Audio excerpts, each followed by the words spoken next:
É muito bom estar aqui nesse programa aqui. Todas as vezes que venho aqui sou muito abençoada, porque a presença de Deus está aqui realmente. E eu sei que não é um ensaio, é mais do que isso.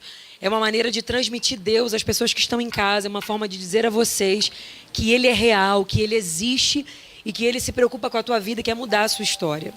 Então, uma palavra que o Espírito Santo trouxe ao meu coração para falar ao povo nessa noite é Lucas capítulo de número 15, a partir do versículo 12.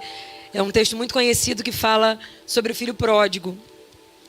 A Bíblia diz que o mais moço dos filhos de certo homem chamou o seu pai e disse: dá-me parte dos bens que eu tenho direito. E o pai dividiu entre eles os seus haveres. Poucos dias depois, o filho mais jovem, ajuntando tudo, partiu para uma terra distante. E ali desperdiçou todos os seus bens, com uma vida desordeira. E havendo ele gastado tudo, houve naquela terra uma grande fome. E ele começou a passar necessidade. E ele foi e se juntou a um dos cidadãos daquela terra e enviou aos campos para alimentar os porcos.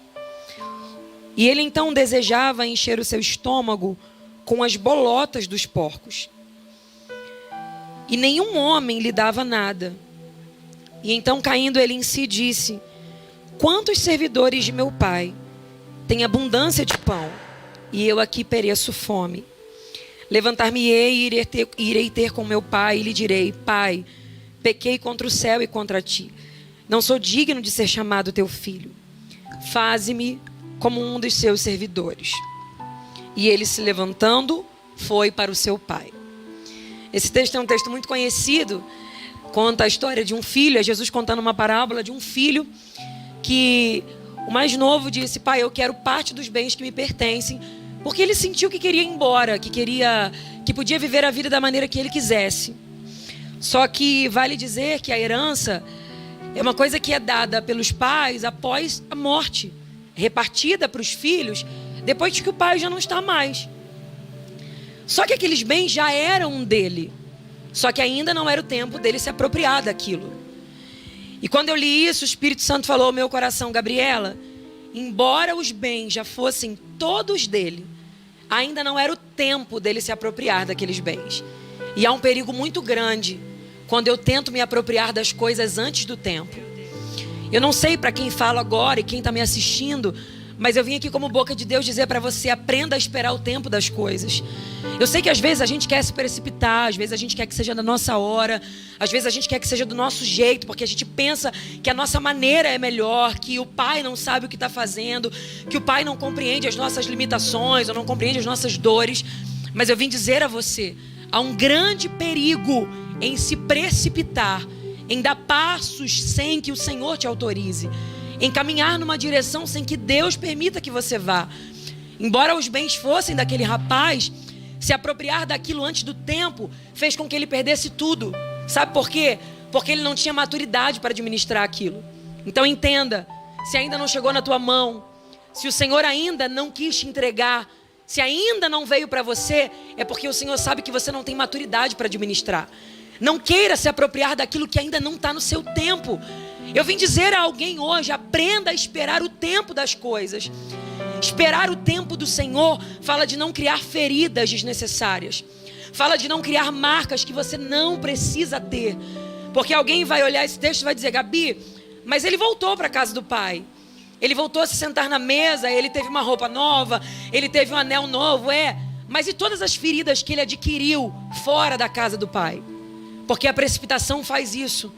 A precipitação traz marcas e dores que nós não precisávamos viver. Então eu vim dizer a alguém que está em casa me assistindo, que está me ouvindo agora: espere o tempo do Senhor. No tempo dele tudo é perfeito. A hora dele não acrescenta dor. Do jeito dele é a melhor maneira. Eu sei que você está aí sentindo dores, querendo que as coisas aconteçam no seu tempo. Mas entenda: o Senhor que cuida de você sabe a melhor hora para tudo isso. E uma das coisas que me chama a atenção nesse rapaz, Ju, é que ele precipitadamente queria algo que já era dele. E ele começa a dizer: dá-me parte da herança que me pertence, dá-me. E ele queria ter. Foi, gastou tudo, se perdeu, chorou, se machucou, porque a precipitação faz isso, ela machuca a gente. Ela cria feridas na gente que a gente não tinha que ter. Porque quando a gente espera o tempo das coisas, tudo é perfeito, sem dores, sem lágrimas. Só que depois de se machucar, a Bíblia diz que ele caiu em si. E disse, o que eu estou fazendo aqui todo ferido? Desejando comer bolotas de porcos, o que eu estou fazendo aqui? O que eu estou fazendo aqui num lugar que não é o meu? Porque a precipitação nos leva para lugares que não são nossos. O diabo por vezes nos convida e nos faz aceitar estar em um lugar que não é nosso. E ele faz a gente por um tempo achar que aquele lugar é o certo. Até que a gente cai em si. E quando ele cai em si, ele diz, eu vou me levantar. Se ele diz que ele vai se levantar é porque ele estava prostrado. Porque é assim. Não tem como estar longe, fora da direção, vivendo em precipitação e estar em pé. Não tem como. São duas coisas que não andam juntas. E por mais que você tente se enganar dizendo, eu estou bem, está tudo certo, não adianta. Quem está caminhando fora da direção do Pai, fora da diretriz do céu, sabe que ao invés de estar em pé, está prostrado. E ele diz, eu vou me levantar, porque eu não sou isso aqui. E aí ele diz, eu vou voltar e vou dizer, Pai, pequei contra o céu e contra ti. Já não sou digno de ser chamado seu filho. Porque quando a gente cai em si, a gente entende que a precipitação fere o coração de Deus. Porque Deus sabe o que nós precisamos e sabe a hora disso. Ele diz, eu vou dizer, Pai, eu pequei contra os céus e contra ti. Já não sou digno de ser chamado seu filho. Mas tem um verbo que ele diz aí que mexe muito comigo. Ele diz assim, ó, faze-me como um dos seus empregados. Se você for ler, a primeira coisa que ele diz para o pai é, Pai, dá-me antes de sair de casa. Mas depois que ele cai em si, ele diz, eu vou dizer para o meu pai, faze-me. Porque os precipitados, os que não se preocupam com a casa do pai, eles querem o dá-me. Eles querem ter. Eles querem ter. Mas quem cai em si entende o valor da casa do pai, entende os tesouros da casa do pai, eles não querem o dá-me, eles não querem ter, eles dizem, faze-me. Porque quem entende o valor da casa do pai não quer ter, quer ser. Então eu vim dizer a alguém hoje, talvez você esteja desejando muito ter, mas o Espírito Santo de Deus me trouxe aqui para dizer a você, antes de ter, aprenda a ser. Porque quem é não precisa ter para ser. Quem é, tudo que tem é consequência daquilo que vive, daquilo que é em Deus. Tudo que vai acontecer na tua vida, tudo que você vai receber, tudo que o Senhor trará, você será consequência de ser em Deus. Então hoje, como boca de Deus nesse lugar, eu vim dizer a alguém contrariando tudo o que é aprendido nessa geração atual. Eu vim dizer, contrariando tudo que os meios de comunicação têm nos ensinado nos dias atuais. Na lógica humana, você tem que ter para ser. Mas na lógica do céu, quanto mais você for em Deus, mais Deus te fará ter. Então hoje eu vim de Deus dizer para você, se preocupe em ser.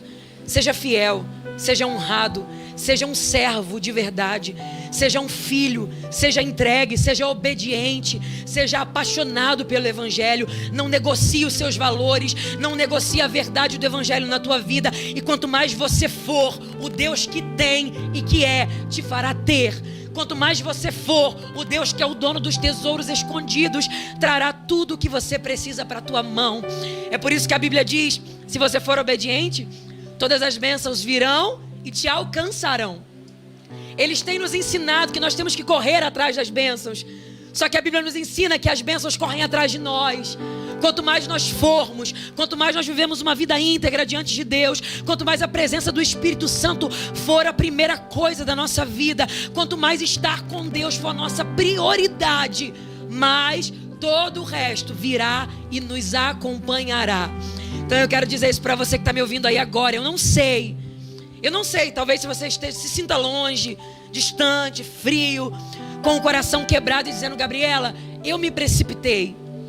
Essa mensagem é para mim. Eu estou como esse filho aí. E eu não tenho nem coragem de voltar, porque eu tenho vergonha. A Bíblia diz que quando ele está voltando, não é ele que vê o pai, é o pai que o avista. Antes dele ver o pai já o viu. E o pai vai correndo até ele e diz, ei, Eu não vou te fazer como um empregado. Tem roupa nova para você. Tem sapato novo para os teus pés. E tem um anel para o teu dedo. É o Pai dizendo: eu vou trocar as tuas vestes, eu vou calçar os seus pés. E eu ainda vou te honrar. Sempre haverá honra se você estiver no lugar que é para você estar. Não se permita estar fora da direção. Não se permita, não deixe o inferno te convencer que nenhum outro lugar é melhor do que o centro da vontade de Deus para a tua vida. Porque o único lugar onde há honra para você é estando no centro da vontade de Deus. Se você está distante, volte. Se você se perdeu, clame por Ele e se reencontre. Porque mais do que a tua vontade de ser feliz, é a vontade de Deus de te fazer feliz. Tem uma nova história para você. Tem uma nova história para a tua casa. E que Deus te abençoe nessa noite.